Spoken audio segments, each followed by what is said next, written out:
Jadi yang pertama itu kita diberi akal oleh Allah Subhanahu wa taala, yaitu dalam rangka untuk membuktikan bahwa Allah itu ada. Dengan apa? Berdasarkan petunjuk-petunjuk yang ada. Ya, inna fi khalqis samawati wal ardi. Penciptaan langit dan bumi itu adalah petunjuk bahwa Allah itu ada. Ya, langit yang terbentang luas dari utara ke selatan, dari barat ke timur, laut yang membentang, kemudian bumi yang terhampar dan seterusnya, termasuk penciptaan manusia dan kehidupan. Semuanya itu adalah tanda-tanda kekuasaan Allah Subhanahu wa taala. Dan terutama adalah Al-Qur'an. Al-Qur'an itu adalah tanda paling nyata bahwa Allah itu ada. Ya, karena bahasa dalam Al-Qur'an itu bahasa yang sangat berbeda dengan bahasa manusia. Ya, bagi orang-orang yang mau berpikir.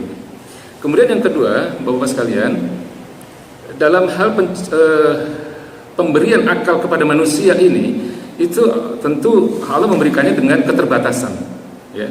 Jadi apa yang bisa dijangkau oleh akal manusia itu terbatas kepada apa yang bisa diindra, apa yang bisa dilihat oleh manusia, apa yang bisa didengar oleh manusia, apa yang bisa diraba, apa yang bisa dirasa. Kalau tidak bisa diindra, itu di luar jangkauan akal kita, di luar jangkauan akal manusia. Ya, pernah saya katakan kemarin, kalau ada tanda telapak kaki seseorang, itu kita hanya bisa menyimpulkan bahwa orangnya ada, tapi kita tidak pernah bisa menyimpulkan orangnya pakai baju apa, gitu kan? Karena udah nggak bisa diindra, sudah gaib gitu. Ya, orangnya berumur berapa, ya. Bahkan mungkin kita nggak tahu dia laki atau perempuan, bajunya apa dan seterusnya.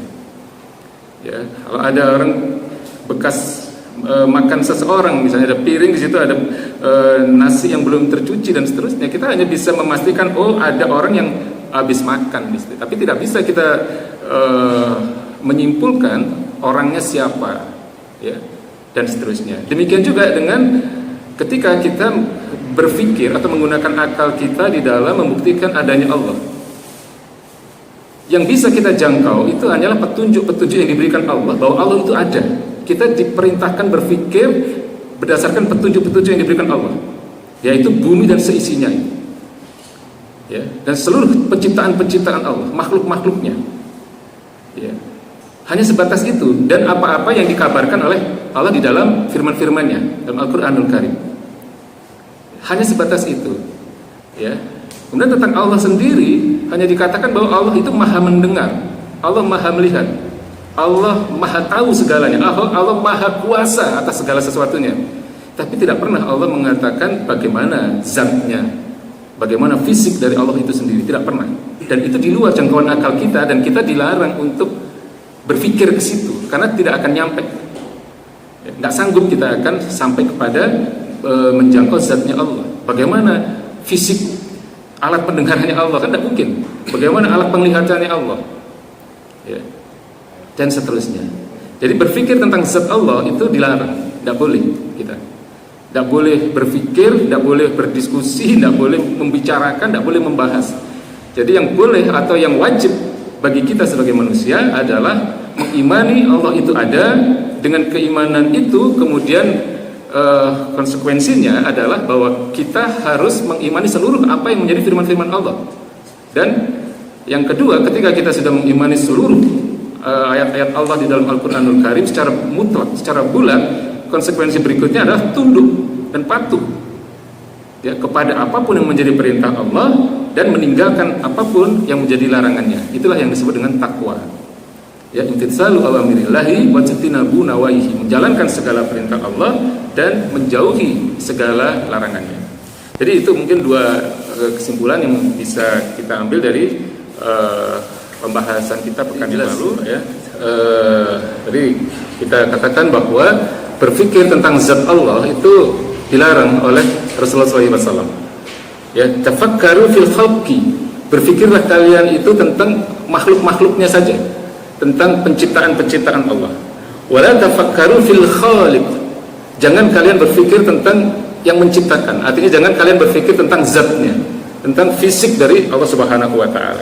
Kenapa? Fa innakum la taqdiruna qadrahu. Karena nggak akan nyampe.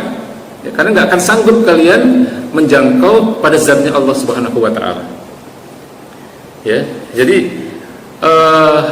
akal kita itu tadi dikatakan bahwa tidak akan mampu membuat khayalan ya tentang bagaimana Allah, tentang bagaimana zatnya Allah.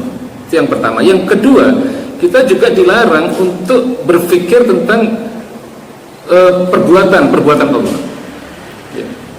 Jadi selain dilarang berpikir tentang zatnya ya, bagaimana telinganya Allah, karena Allah kan maha mendengar. Bagaimana penglihatannya Allah, kan Allah maha melihat katanya ya. Bagaimana Allah berkata ya, termasuk bagaimana Allah beristiwa, bersemayam di atas ars. Itu adalah hal-hal yang tidak boleh kita pikirkan ya, karena dipikir juga nggak ada gunanya, nggak akan nyampe, nggak boleh didiskusikan, nggak boleh diperdebatkan ya. Yang pertama, tidak akan pernah selesai ketika kita berdebat tentang hal-hal yang di luar jangkauan akal kita. Yang kedua, tidak akan meningkatkan keimanan kita juga, tidak ada manfaatnya ya. Yang ketiga, buang-buang waktu ya. Jadi akal kita diberi oleh Allah Subhanahu wa taala, tujuannya adalah untuk ketika kita sudah mengimani bahwa Allah itu ada, kemudian dengan akal itu kita harus terus-menerus berupaya untuk meningkatkan keimanan kita. Karena dengan semakin meningkatnya keimanan seseorang, maka dia akan semakin tunduk, akan semakin taat, dan akan semakin patuh kepada Allah Subhanahu wa taala ya. Termasuk perbuatan-perbuatan Allah. Bagaimana Allah itu posisinya di atas ars. Kadang-kadang kan berpikir seperti itu seorang itu. Nah, itu nggak boleh ya. Atau pernah ada teman yang bertanya, kenapa Allah itu menciptakan babi ya, padahal babi kan diharamkan ya. Saya jawab, itu haknya Allah. Kenapa itu nggak boleh dipertanyakan? Itu haknya Allah. Allah ciptakan babi, kemudian Allah firmankan, hurimat alaikumul maita wa dam wa lahmul khinzir. Diharamkan bagi kalian bangkai, darah, dan daging babi. Ya sudah, itu aja diimani dan dipatuhi. Kan gitu Pak. Tugas kita cuma itu. Nah, kenapanya itu nggak perlu dipertanyakan, itu haknya Allah. Kan gitu. Ya. Atau kadang-kadang kita bertanya, kenapa sih Allah itu kok menciptakan ada manusia itu yang baik, ada manusia yang jahat? Padahal kalau seluruh manusia itu diciptakan dalam kondisi yang baik, kan lebih baik, dunia ini lebih bagus ya. Nah, itu haknya Allah. Allah mau menciptakan manusia itu ada yang baik, ada yang buruk, itu haknya Allah. Yang jelas Allah sudah memberikan petunjuk. Allah hanya memberikan dua jalan, wa hadainahun najdain. Ya, Allah memberikan hidayah, Allah memberikan petunjuk dengan adanya dua jalan. Atau di dalam surat Asy-Syams itu kan Allah katakan, fa'alhamaha fujuraha wa taqwaha. Ya, wa nafsi wa ma sawwaha fa'alhamaha fujuraha wa taqwaha. Ya, demi jiwa dan kesempurnaannya, fa'alhamaha fujuraha wa taqwaha. Ya, Allah telah mengilhamkan, Allah telah mewahyukan, Allah telah mengabarkan adanya dua jalan, yaitu fujuraha wa taqwaha. Jalan fujur dan jalan takwa.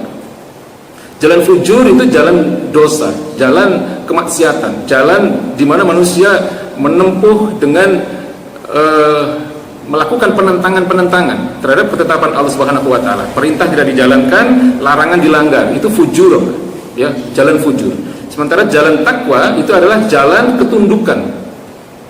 Ya, di mana manusia memilih untuk taat dan patuh secara total kepada Allah Subhanahu wa taala. Tapi Allah sudah menyediakan ini yang baik, ini yang buruk, dan sudah dijelaskan kalau baik dapatnya surga, kalau memilih jalan yang buruk dapatnya neraka, dan itu sudah dijelaskan semua oleh Allah Subhanahu wa taala.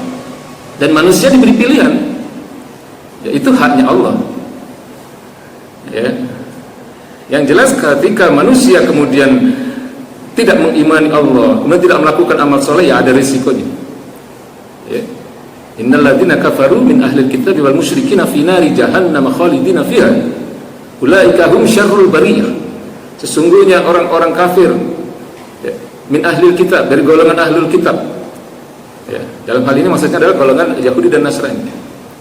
Finari jahannam wal musyrikin, dan orang-orang yang berasal dari golongan kaum musyrik. Maksudnya di luar Yahudi dan Nasrani. Jadi orang-orang kafir itu dibagi menjadi dua golongan. Ada yang dari ahlul kitab, yaitu Yahudi dan Nasrani. Kemudian dari golongan kaum musyrikin, yaitu dari di luar dua golongan ini. Finari jahannam khalidina fiha. Allah katakan mereka akan ada di neraka selamanya. Ulaika hum syarrul bariyah. Mereka adalah seburuk-buruk makhluk. Mengapa dikatakan seburuk-buruk makhluk? Karena mereka tidak menggunakan akal mereka. Ya. Mereka menggunakan hawa nafsu mereka. Jadi mereka tidak menggunakan akal mereka dengan mempelajari Al-Quran misalnya, atau dengan merenungkan bahwa segala penciptaan yang ada di seluruh muka bumi ini tentu bukanlah diciptakan oleh Tuhan-Tuhan yang menurut khayalan mereka, kan? Ada manusia dituhankan, ada sapi dituhankan, ada pohon dituhankan, dan seterusnya. Dan itu tidak masuk di akal, ya. Tapi ketika kita berpikir tentang Allah Subhanahu wa Ta'ala dengan berbagai petunjuknya, maka itu akan sampai kepada kesimpulan kita sebagai orang yang berakal untuk menyimpulkan bahwa semua itu adalah ciptaan Allah dan kita harus mengimani itu. Maka Allah katakan kalau tidak mengimani, yaitu resikonya finari jahannam khalidina fiha. Ya. Bahkan dikatakan oleh Allah, ulaika hum syarrul bariyah, seburuk-buruk makhluk. Ya. Kemudian di dalam ayat berikutnya kan Allah katakan innal ladzina amanu wa aminus solihati ulaika hum khairul bariyah. Jazaohum inda rabbihim jannatu adnin tajri min tahtihal anhar khalidina fiha abada. Sungguhnya orang-orang yang beriman, maksudnya beriman dengan benar, mengimani apapun yang menjadi firman-firman Allah Subhanahu wa Ta'ala, ya. Wa amilus sholihat, dan melakukan amal-amal soleh. Maksudnya adalah beramal sesuai dengan syariat, tunduk kepada yang menjadi ketetapan-ketetapan Allah, ya, sesuai dengan syariat-syariat Allah Subhanahu wa Ta'ala. Dikatakan oleh Allah Subhanahu wa Ta'ala, ulaika hum khairul bariyah. Mereka adalah sebaik-baik makhluk karena mereka mau menggunakan akal mereka. Jazaohum inda rabbihim jannatu adnin tajri min tahtihal anhar. Maka balasan bagi mereka adalah surganya Allah Subhanahu wa Ta'ala yang mengalir di bawahnya sungai-sungai. Jadi Allah itu sudah menjelaskan semua. Jadi risiko ketika nanti orang itu di neraka, dia nggak bisa beralasan. Kan Allah sudah jelaskan semua. Ketika dakwah Islam itu sudah sampai kepada mereka, ya, mereka akan menanggung risiko itu ketika mereka tidak beriman kepada Allah Subhanahu wa Ta'ala. Karena hari ini kan dakwah sudah bisa didengar di mana-mana, ya, dengan kecanggihan teknologi dan sebagainya. Nggak ada orang yang hari ini tidak bisa mendengarkan dakwah Islam, ya, kecuali orang yang hidup di hutan sendirian, nggak punya teman, nggak bisa lihat televisi dan seterusnya, gitu kan? Ya, jadi itu. Jadi kita dilarang untuk kemudian menghayalkan tentang bagaimana fisik atau zatnya Allah, juga termasuk bagaimana cara Allah melihat, cara Allah mendengar, cara Allah berbicara. Yang harus kita imani adalah Allah Maha mendengar, Allah Maha melihat, Allah Maha kuasa atas segalanya. Dan dalam hal ini para sahabat itu tidak pernah berdebat dan berdiskusi tentang hal-hal seperti ini. Mereka semua sepakat bahwa mereka harus mengimani Al-Quran itu secara bulat tanpa mempertanyakan apa-apa yang tidak dijelaskan oleh Al-Quran, karena itu memang ada di luar jangkauan akal mereka, ya. Termasuk kita sering mendengar tentang posisi Allah di mana. Di Al-Quran hanya dikatakan Allah itu bersemayam di atas ars, beristiwa di atas ars, ya. Kita tidak boleh kemudian mempertanyakan bagaimana posisinya, itu tidak boleh. Jadi ini kan ada satu kisah tentang bagaimana Imam Malik, ya, seorang ulama besar dengan kitabnya yang sangat terkenal, Al-Muwatta. Kemudian juga beliau adalah menjadi salah satu imam mazhab terbesar di antara 4 mazhab fikih, ya.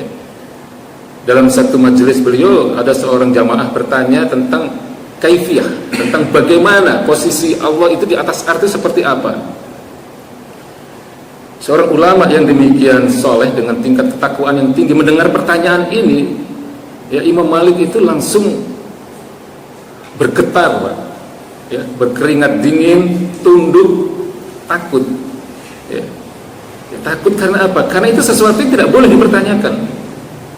Ya. Kemudian beliau mengatakan bahwa persemayaman Allah itu bukanlah sesuatu yang dapat dijangkau oleh manusia. Ya. Kemudian mengimaninya itu wajib. Mengimani bahwa Allah itu bersemayam di atas ars itu wajib. Tetapi mempertanyakan kondisinya, mempertanyakan posisinya itu adalah sesuatu yang salah, sesuatu yang bid'ah. Artinya pertanyaannya itu salah, jadi tidak harus dijawab. Pertanyaan yang salah tidak harus dijawab, karena pertanyaan yang salah kalau dijawab jawabannya salah juga, gitu kan? Nah, maka ini adalah satu pertanyaan yang tidak seharusnya ditanyakan.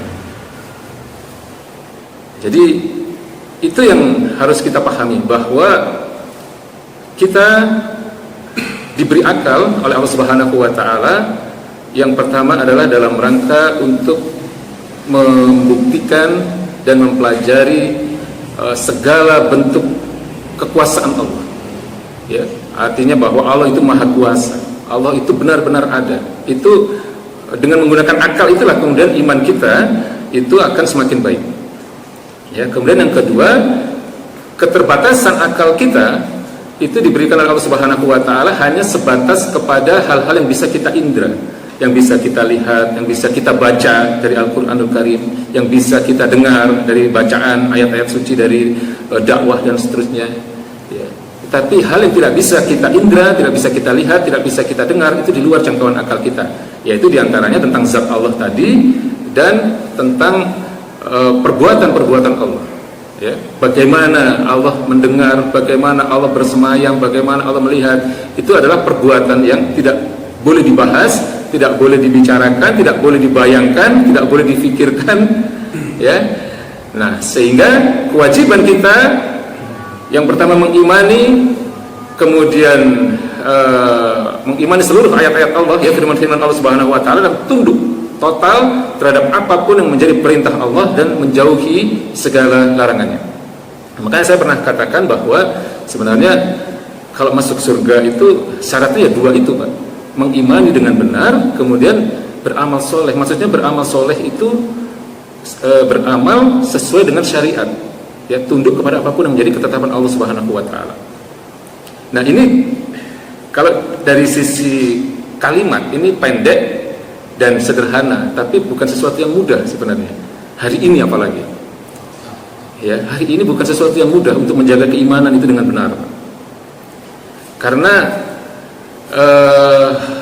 ya memang sudah merupakan qada atau ketetapan dari Allah. Kita ini hidup di zaman yang penuh dengan fitnah terhadap agama ini.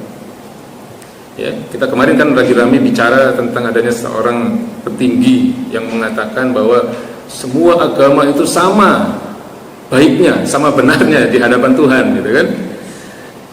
Nah, ini kalau orang yang nggak biasa ngaji bisa percaya, bisa membenarkan, ya. Padahal ini ucapan yang batil ini, Pak. Ucapan yang sangat-sangat mungkar. Ya. Lah, agama itu kan ada yang nyembah pohon, ada yang nyembah orang, ada yang nyembah sapi. Lah, masa semua disamakan? Kita, Allah Subhanahu wa taala satu-satunya sesembahan. Dan Allah katakan, al-yauma akmaltu lakum dinakum wa atmamtu alaikum nikmati wa raditu lakumul Islam dinan. Hari ini telah aku sempurnakan bagi kalian agama kalian dan telah aku cukupkan bagi kalian nikmatku. Wa raditu lakumul Islam dinan, dan telah aku ridhoi Islam sebagai agama kalian.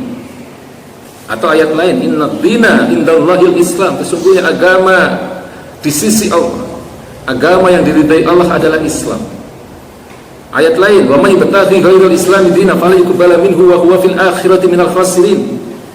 Barang siapa memilih selain Islam, maka dia adalah menjadi orang-orang yang merugi di akhirat nanti. Dan masih ada ratusan ayat di mana Allah katakan bahwa yang benar itu cuma Islam, dan di luar Islam Allah tidak ridho. Bagaimana kemudian dikatakan, disebarluaskan melalui media-media televisi, media besar, mengatakan semua agama itu baik dan benar di hadapan Tuhan. Nah, ini kan bahaya, ya. Jadi orang itu kadang tidak tahu, Pak, bahwa seseorang itu bisa keluar dari Islam. Yang bilang ini kan orang Islam nih, Pak, yang mengucapkan pernyataan ini. orang itu tidak tahu, tidak sadar bahwa orang itu bisa keluar dari Islam itu bukan hanya karena dia itu pindah agama. Ada 3 hal yang bisa mengeluarkan seseorang itu dari Islam. Yang pertama, ucapan. Kalau ucapan itu bertentangan dengan Al-Quran dan itu dinyatakan dengan penuh kesadaran, dengan kesengajaan, dia bisa keluar dia dari Islam. Dia mengatakan semua agama sama, padahal dia tahu bahwa ada ayat inna dina indallahil Islam, sesungguhnya agama yang diridhai Allah hanya Islam. Ulama sudah menyatakan dia sudah murtad, MTS, murtad tanpa sadar. Atau bisa jadi dia sadar tapi karena dia berpikir tentang karirnya, tentang jabatannya, ya, tentang dunia, sehingga dia harus mengatakan itu. Dan ini pilihan yang salah. Dia mengutamakan dunia daripada akhirat. Padahal Allah katakan wal akhiratu khairul laka minal ula. Akhirat itu lebih baik bagimu daripada dunia. Jadi akhirat itu harus menjadi motivasi utama kita dalam kehidupan ini. Ya. Jadi pertama, ucapan itu bisa mengeluarkan seseorang dari Islam. Kemudian yang kedua, perbuatan. Ya, meskipun orangnya nggak bicara apa-apa, kalau tiba-tiba dia menyembah selain Allah gitu misalnya, ya dia sudah keluar dia dari Islam. Kemudian keyakinan. Ya, keyakinan seseorang itu bisa mengeluarkan seseorang dari Islam. Jadi saya pernah memberi contoh, kalau ada 2 orang nggak sholat. Yang pertama, dia tidak sholat karena misalnya dengan ada alasan, ya, keterpaksaan, di jalan, macet dan seterusnya. Ya, sehingga dia memutuskan untuk tidak sholat. Ini dosa besar, karena sholat itu dalam keadaan apapun harus dilakukan, kan, harus dijalankan. Ya, kalau nggak ada air susah, macet dan sebagainya, ya tayamum kan begitu kan. Tapi selama dia masih meyakini bahwa sholat itu wajib, dia masih Islam. Ya, dia menyadari Allah berfirman wa aqimus shalah wa atuz zakat. Ya, dirikanlah sholat dan tunaikanlah zakat. Ini dalil tentang wajibnya menegakkan sholat. Tapi orang kedua, dia tidak sholat juga, tapi dalam hatinya dia tidak menganggap bahwa sholat itu wajib. Ya. Sholat itu ya kalau ada kesempatan dikerjakan, kalau nggak bisa ya nggak apa-apa. Artinya dia tidak menganggap bahwa sholat itu satu kewajiban yang harus dikerjakan. Nah, orang yang seperti ini dia sudah keluar ya dari Islam. Ya. Jadi ucapan, perbuatan, dan keyakinan itu bisa mengeluarkan seseorang dari keislamannya. Dia bisa menjadi kafir tanpa sadar, murtad tanpa sadar. Di dunia dia merasa Islam, ya, KTP-nya mungkin Islam, tapi di akhirat belum tentu dia dihukumi sebagai muslim oleh Allah Subhanahu wa taala ketika dia melakukan hal-hal yang tadi menentang ayat-ayat Allah dengan kesadaran, dengan kesengajaan.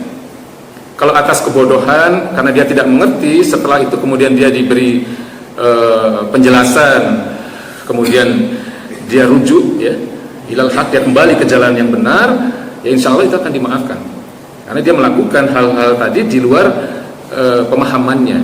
Tapi kalau dilakukan atas kesadaran, ya itu bisa mengeluarkan seseorang dari Islam. Ya, termasuk melecehkan Al-Quran misalnya, padahal Al-Quran itu firman-firman Allah. Ya, yang juga ramai itu kan bagaimana kemarin ada para penghafal Quran yang nggak mau mendengar musik karena nggak mau terganggu hafalan Qurannya, ya kan? Nah, ini ada 2 pihak kan, ada yang melecehkan, ada yang membela. Ya, padahal para penghafal Quran itu adalah orang-orang yang sangat mulia di hadapan Allah. Ya, kita bukan anti musik misalnya, ya. Tapi ketika ada orang yang tidak mau mendengar musik, kemudian dia menutup telinganya ketika ada suara musik, lalu mereka hanya karena mereka ingin menjaga hafalannya, itu sesuatu yang mulia, itu sesuatu yang sangat baik di hadapan Allah Subhanahu wa taala. Ya. Tapi justru yang banyak melecehkan orang-orang yang mengaku Islam gitu kan. Nah, ini kan kebalik, Pak. Dan yang menyatakan itu orang-orang yang terkenal, ya. Dan ini bisa mempengaruhi opini dan ini bisa menyesatkan banyak orang. Padahal Allah berfirman, inna nahnu nazzalna dzikra wa inna lahu lahafizun. Sesungguhnya kamilah yang menurunkan Al-Quran dan kamilah yang menjaganya. Ya, para ulama tafsir itu menjelaskan ketika Allah menggunakan kata kami di dalam ayat ini, itu Allah tidak bekerja sendiri, tapi Allah bersama, diantaranya adalah dengan para penghafal-penghafal Quran ini. Sehingga kalau ada satu pemalsuan misalnya sedikit saja, satu titik dihilangkan atau satu titik dipindah, itu pasti akan ketahuan. Ini mukjizat ya dari Al-Qur'anul Karim. Nah, oleh sebab itu di zaman yang seperti ini memang kita harus berhati-hati, Pak. Ya, bagaimana agar keimanan kita itu merupakan keimanan yang sahih, keimanan yang benar. Meskipun itu tidak mudah, sekali lagi. Ya, kemudian yang kedua adalah bagaimana agar kita berikhtiar semaksimal mungkin untuk tunduk, patuh dan taat secara total kepada Allah Subhanahu wa taala, menjauhi segala larangannya dan mentaati segala perintahnya. Itulah makna takwa. Ya, ketika kita merasa bahwa itu tidak mudah, maka yang harus terus-menerus diperintahkan oleh baginda Nabi adalah pertama beristighfar. Ya, karena kita tidak tahu apa yang kita yakini, misalnya itu ada sesuatu yang kemudian ternyata tidak sesuai dengan apa yang menjadi firman-firman Allah. Ya, beristighfar kemudian senantiasa memohon hidayah kepada Allah Subhanahu wa taala. Jadi maka dalam sholat kita ya minimal 17 kali kita memohon diberikan jalan yang lurus, ihdinas shiratal mustaqim. Ya Allah, berikanlah kami ini hidayah, berikanlah kami petunjuk agar kita atau kami ini manusia ini agar tetap berada di jalan yang lurus, artinya dalam keimanan yang benar. Jadi itu saya kira untuk penjelasan tentang